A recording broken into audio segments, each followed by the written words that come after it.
할렐루야, 반갑습니다. 오늘은 신약성경 마태복음 20장 20-2편으로 시작하겠습니다. 날씨가 매우 춥습니다. 모두 코로나, 독감 다 조심하시고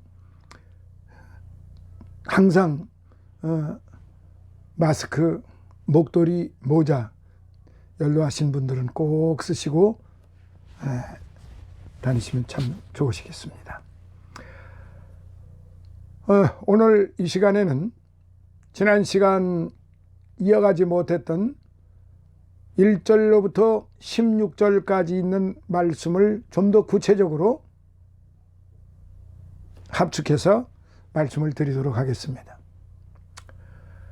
1절로부터 16절에는 인간의 구원과 보상이 인간의 노력과 행위에 따라 결정되는 것이 아니라 오로지 하나님의 선하신 뜻에 따르는 것임을 상징하는 포도원 비유, 품꾼의 비유가 지난 시간에 각 절수를 살펴봤어요. 그런 점에서 이 비유는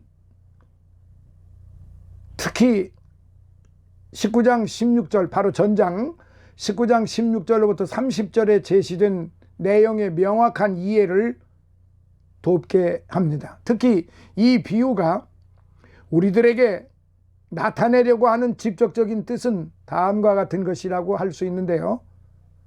첫째, 이 비유의 말씀은 비록 유대인들이 먼저 포도원에 부름받았던 품꾼들처럼 다른 사람들보다도 복음의 부름을 먼저 받았지만 복음은 결국 온 이방인들에게도 전파될 것이며 그 이방인들도 유대인들과 동일한 권리와 분깃을 허락받게 될 것이라는 사실을 밝히고 있다는 사실입니다. 여기에 주목을 해야 됩니다. 그래서 이 비유는 보다 일반적인 측면에서도 적용될 수 있는데 특별히 우리는 다음과 같은 사실을 깨닫게 됩니다. 첫째, 하나님께서는 그 어떤 사람에게도 빚진 분이 아니라는 사실. 둘째, 늦게 부름받게 됨으로써 자신의 신앙에 있어서 약속을 거의 받지 못한 사람들도 때로는 하나님의 은혜로 말미암아 먼저 부름받았던 사람들보다 더 많은 지혜와 은혜와 유익을 얻게 될 것이라는 사실. 셋째, 성도들에게 주어질 보상은 그 사람들이 회심하는 시간적인 순서에 따른 것이 아니라는 사실입니다. 결국 이 비유는 우리에게 가시적인 교회 공동체의 모습을 보여주는 것이고 특히 하나님은 인간적인 판단과 편견에 근거하여 각 사람들을 다루시지 않을 것에 대한 선언인 것입니다. 그렇다면 이 비유가 가진 의미와 교훈들을 좀 더 세부적으로 나누어 살펴보도록 하겠습니다. 첫째, 장터에서 놀고 서 있는 사람들이 고용됨. 이 비유에 따르면 품꾼들은 고용되기 전에는 그냥 장터에서 놀고 서 있는 사람들이었어요. 3절, 따라서 포도원 주인은 이러한 그들을 보면서 어찌하여 종일토록 놀고 여기 섰느냐 라고 물었던 것이에요. 7절, 여기서 우리가 알 수 있는 사실은 우리들 또한 하나님의 사역을 위하여 일하는 종으로 부름받기 전에는 그저 하루 온종일 게으르게 놀고 서 있는 자와 같은 측은한 존재에 불과한 사실이고 무엇인가 일을 하기 위해서 그저 무턱대고 기다리고 있었다는 사실입니다. 사실 한 개인이 죄악에 빠진 상태는 설령 그 사람이 사단의 종노릇하며 많은 일을 했다고 할지라도 그것은 믿음의 눈으로 볼 때 할 일 없이 게으르게 놀고만 있는 상태라 할 것이에요. 특히 이 비유 가운데에서 장터는 세상을 의미합니다. 그런데 이러한 장터에서 놀고 섰던 사람들이 포도원의 품꾼으로 고용되었다는 것은 이처럼 우리들도 복음에 의해서 세상으로부터 하나님의 종으로 부름받게 된다는 사실을 의미하는 것이죠. 로마서 10장 13절로부터 17절. 그러므로 우리는 이 장터 같은 세상에서 계속 놀고 서 있어서는 안 돼요. 하나님을 위해 일하기 위해서는 이 장터 같은 세상에서부터 하나님의 교회로 이동되어야 합니다. 나와야 돼요. 더군다나 하나님을 위한 일이 결단코 하찮거나 보잘것없는 일이 아님에도 불구하고 이 세상에서 놀고 서서 게으르게 자신의 삶을 보내는 사람은 결국 어디로 갈 것입니까? 지옥으로 갈 수밖에 없을 거예요.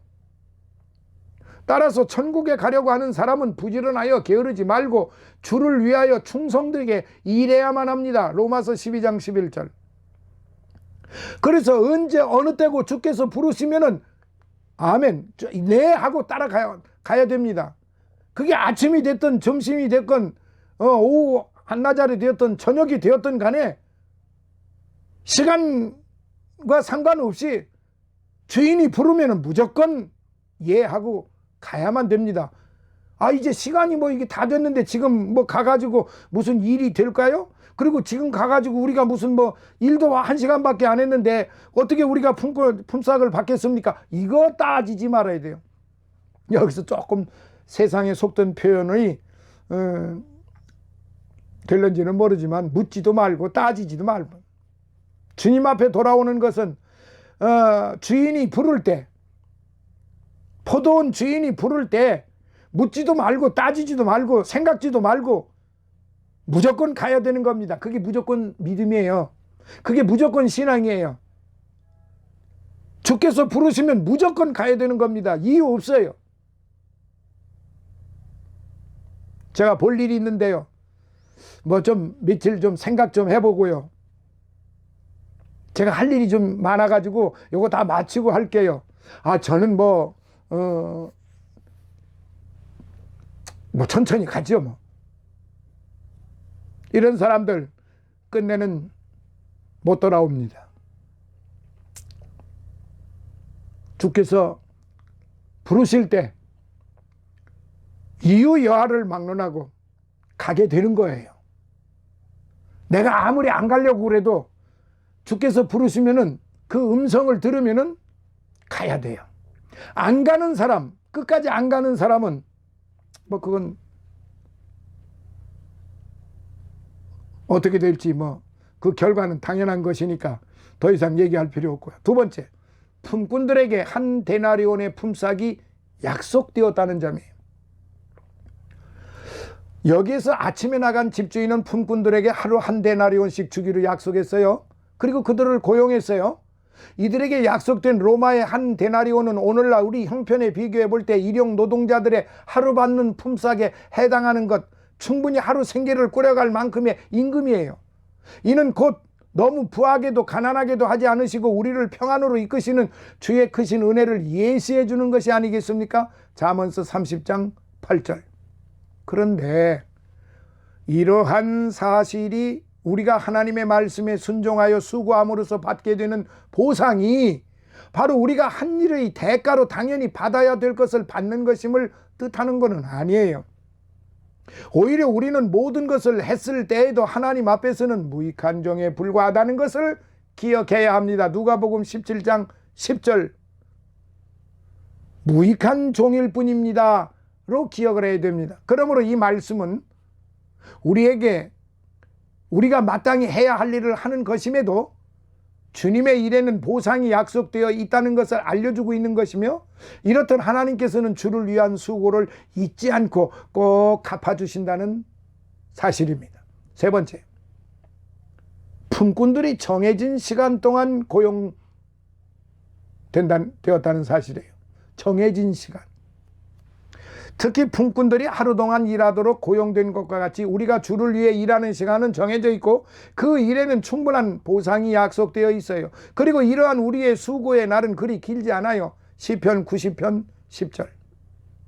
우리는 이러한 사실을 생각해 볼 때 절대로 뉘우치고 회개하는 일과 주를 위해 사는 봉사의 삶을 나중으로 미루어서는 안 될 것이다 이 말입니다. 물론 본문에 어떤 사람들은 뒤늦게 11시에야 포도원에 들어오게 되었어요. 6절. 그러나 이들은 그 이전에는 그 누구에게도 고용받지 못했던 사람들이었어요. 따라서 이방인들이 바로 11시에 부름받게 된 사람들이라고 볼 수 있는데, 왜냐하면 복음이 그 이전에는 그들에게 전파되지 않았었기 때문에 그렇습니다. 그러나 복음의 부름을 제3시나 제6시에 받았으면서도 그것을 거절했던 사람들은 11시에 부름받았던 사람들이 했던 것처럼 우리를 품꾼으로 쓰는 이가 없음이니이다 라고 변명할 수 없을 것입니다. 어쨌든 뒤늦게 11시에야 비로소 고용된 사람들이 있었다는 사실은 우리에게 위로와 소망을 주기에 충분합니다.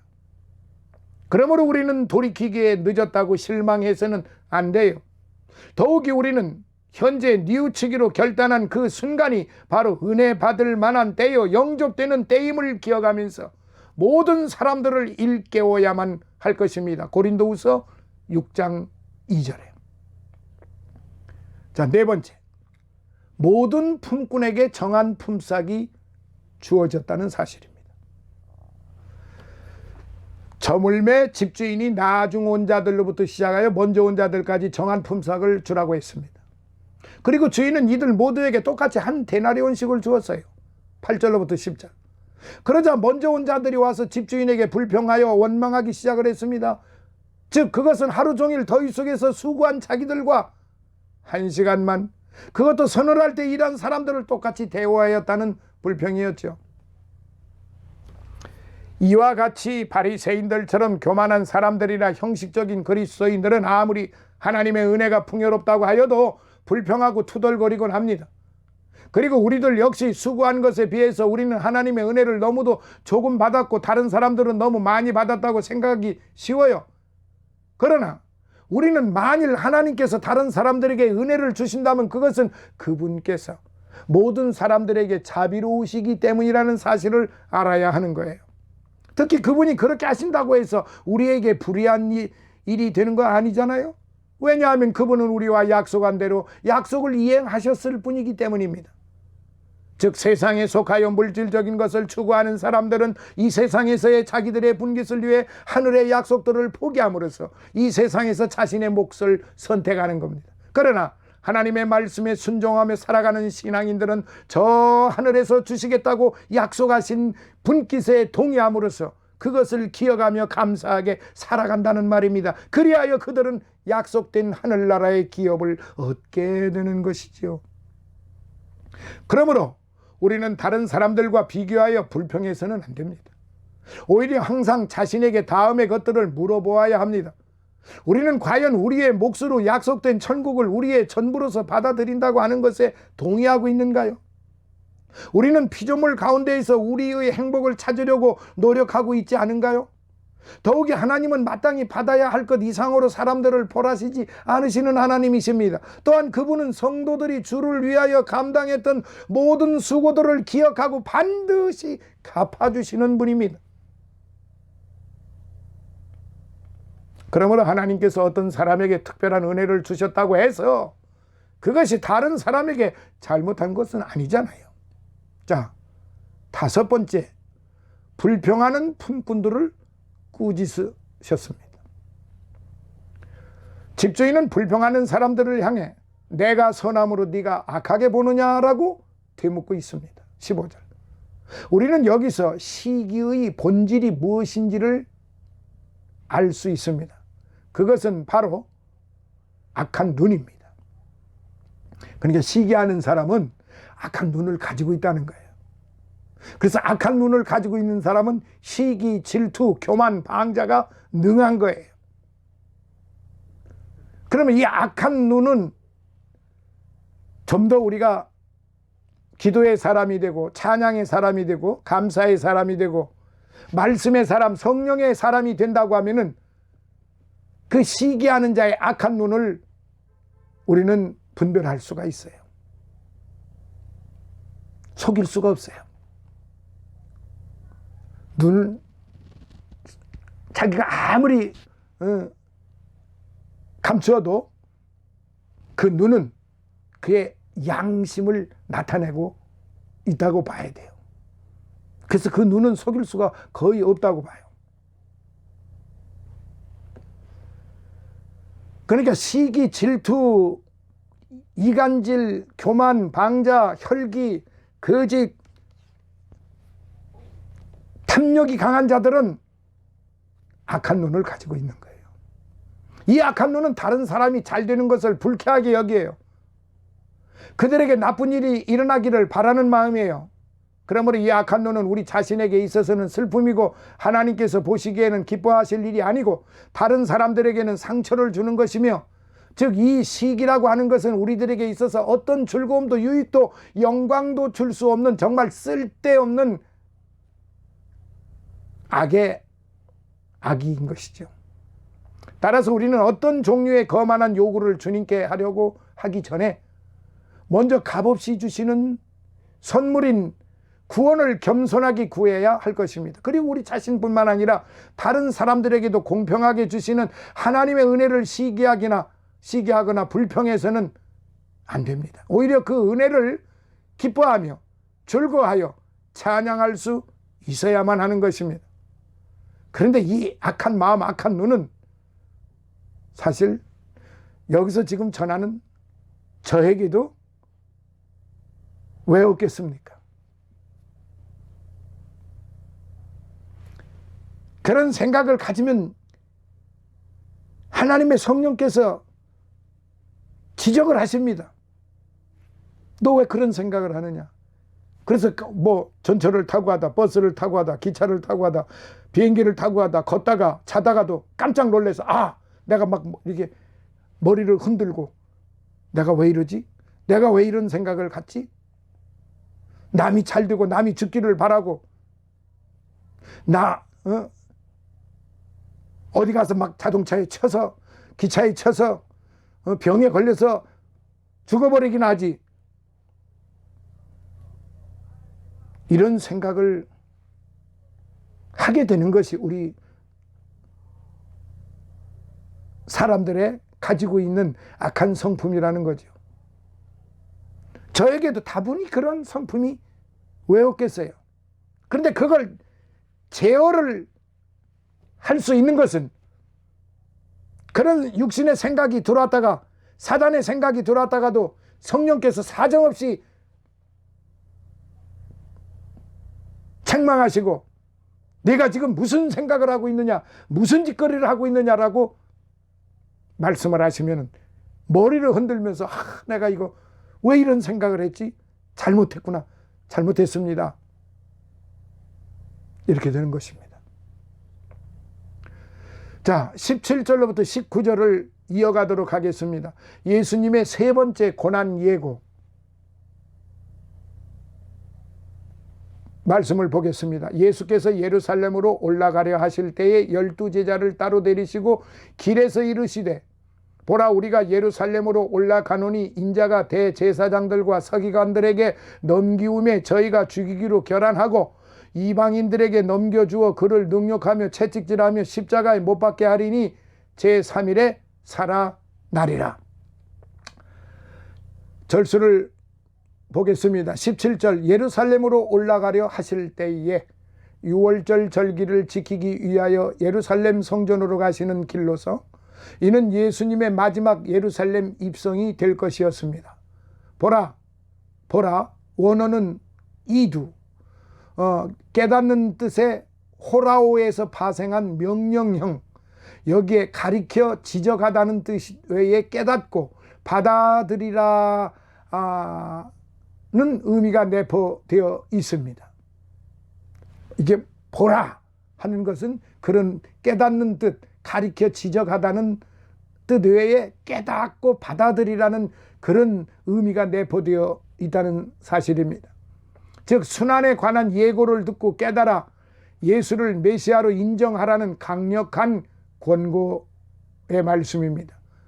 대제사장들과 서기관들, 당시 유대 사회의 최고의 종교 지도자들로서 바리새인들과 함께 유대 최고 의결기관인 산헤드린을 구성합니다. 이들에 의해 예수님의 사형이 결정된 것은 당시의 유대 종교가 예수 그리스도를 메시아로 알아보지 못할 정도로 부패했었음을 증거해 줍니다. 19절, 이방인들에게 넘겨주어 이방인들은 예수님의 십자가 처형을 직접 담당한 로마인들, 즉 총독 본디오 빌라도를 비롯한 로마 군인들을 가리키는데, 그들은 예수님을 정치적인 이유에서 처형했습니다. 그러므로 예수님의 희생은 종교적이고 정치적인 이중적 희생이었다는 사실입니다. 그래서 이 말씀을 볼 때 예수께서 자신의 고난과 죽음 그리고 부활에 대해 세 번째로 예언하시는 장면이 소개되는데, 사실 예수님께서는 이미 자신이 예루살렘에서 당할 순환에 대하여 2번이나 예고하신 바 있습니다. 그러나 이 전과는 달리 본문의 말씀은 그가 당할 순환과 십자가 처형에 대하여 특별히 보다 많은 것을 가르쳐주고 있습니다. 그 첫 번째, 고난과 부활을 함께 예언하신 예수님. 물론 여기에도 주님은 이전의 말씀에서와 같이 그분이 당할 고난과 죽음을 언급하신 뒤에 당신이 기련코 부활하실 것과 영광을 얻게 되실 것을 덧붙여 말씀하셨어요. 그러므로서 주님은 제자들에게 용기를 주시고 위로하시고자 하셨던 것입니다. 우리 역시 믿음의 눈을 가지고서 단번에 우리를 위하여 십자가에서 죽으셨다가 이제는 영광의 보좌에 앉아 계신 예수 그리스도를 바라볼 수 있어야만 하는 겁니다. 두 번째, 예수님의 죽음과 부활에 대한 오늘 우리들의 자세. 이러한 주님의 죽음과 부활 사건을 통해 우리는 자신을 스스로 의롭게 여기는 우리의 그릇된 본성을 직시해야 합니다. 예수 그리스도의 십자가 앞에 그 모든 교만함을 내려놓아야 합니다. 대신 예수 그리스도의 소생케 하시는 능력, 곧 부활의 능력을 의지하여 우리의 심령을 겸손하고 진실하게 만들어가야 할 것입니다.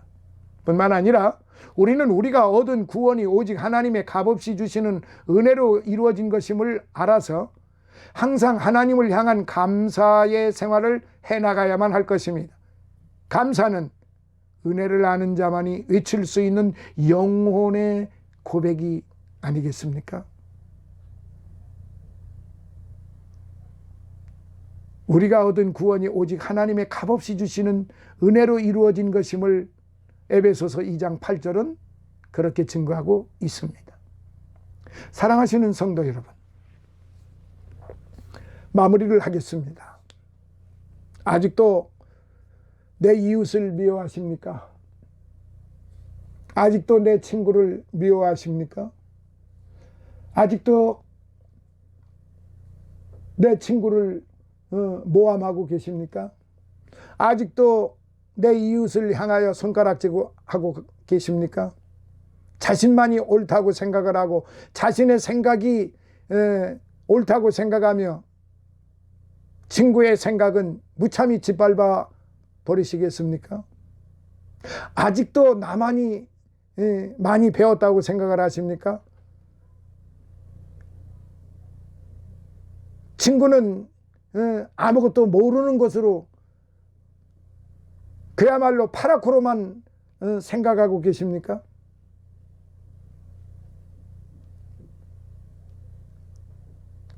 사랑하시는 여러분, 오늘 이 말씀을 통해서 우리는 다시 한번 거듭나야 됩니다. 내 친구를 향하여 비난하고 손가락질하고 악심을 품었다면 지금 이 시간 회개하십시오. 지금 이 시간 바로잡으십시오. 지금 이 시간 손을 내미십시오. 내가 잘못했노라고. 그렇지 아니하면은 안 됩니다. 위에 계신 우리 주님이 불꽃 같은 눈초리로 내려다보고 계십니다. 친구를 미워하면서 친구를 사정없이 정죄하면서 하나님의 복을 받기를 원하십니까? 그 입술로 무엇이라고 말하겠습니까? 성령께서 그 마음을 내려다보고 계시는데 언제까지 머뭇머뭇 하시겠습니까? 언제까지 친구를 무시하겠습니까? 언제까지 내 이웃을 손가락질 하시겠습니까? 언제까지 이간질을 하시겠습니까? 언제까지 나만이 옳다고 생각을 하시겠습니까? 비겁한 인간이 되어서는 안 됩니다. 내가 잘못했으면 내가 잘못했다고 고백을 할 줄 알아야 됩니다. 내가 친구의 마음을 아프게 해줬으면, 그리고 그 친구를 다른 사람을 통해 다른 사람 앞에 가서 사정없이 친구를 정죄했다면 회개하셔야 됩니다. 그 친구는 마음으로 울고 있습니다. 그 친구는 하나님 앞에 감사하고 있습니다. 왜냐? 그 친구는 그를 향하여 그 친구가 한 것처럼 그렇게 하지 않기 때문에, 다 알고 있으면서도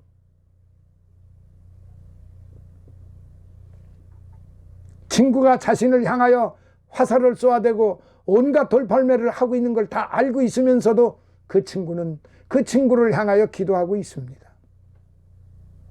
울고 있습니다. 바른 길로 가게 해달라고요. 사랑하시는 성도 여러분, 오늘의 이 말씀을 마음속에 새겨서 혹이라도 지금 그런 일이 있다면 그 친구의 손을 잡아주시기 바랍니다.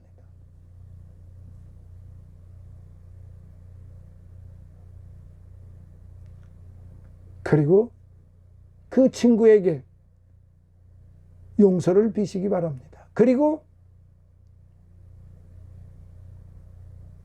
그 친구와 더불어 예전처럼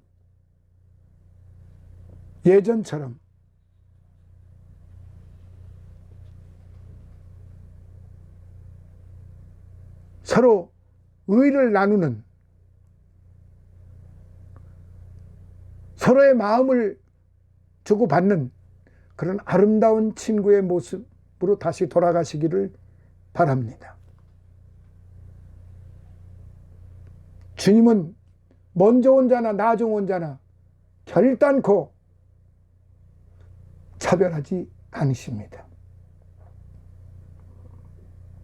감사합니다. 오늘은 20-2편 여기서 마무리하도록 하겠습니다.